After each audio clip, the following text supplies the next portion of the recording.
Welcome, beloved listener, to The Unfuckwithable Woman. I'm Bryony Montgomery, and today we're embarking on a deeply soulful exploration, the ancestral mother wound. This isn't simply a wound between mothers and daughters.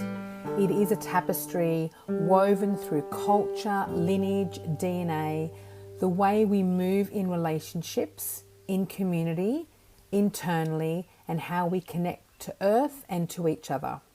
It's the imprint of patriarchy, colonization, and the hierarchical systems that have passed down generationally through trauma, silence, rage, grief, and resilience throughout the generations.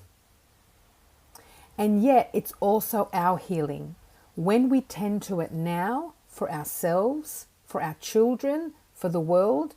We begin to dissolve oppressive systems, return to earth, community, connection, and embrace matrescence.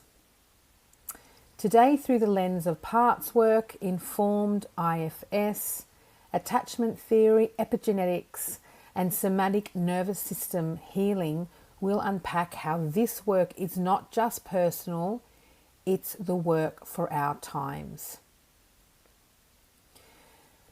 My own story in and around how I came to this work, and particularly discovering my own ancestral mother wound that was coming down through my lineage, was the death of my mother.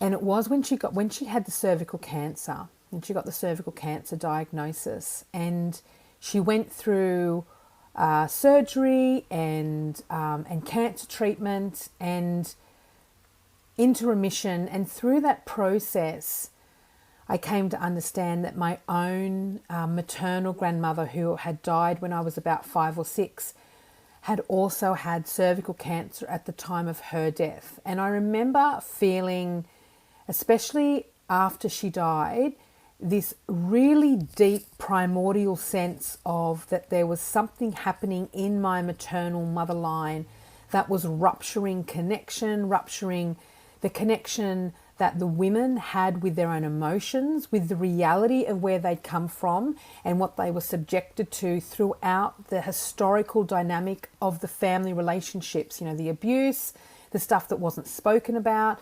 There was a lot of things that my own mother took to the grave that I still cannot clarify to this day with any accuracy.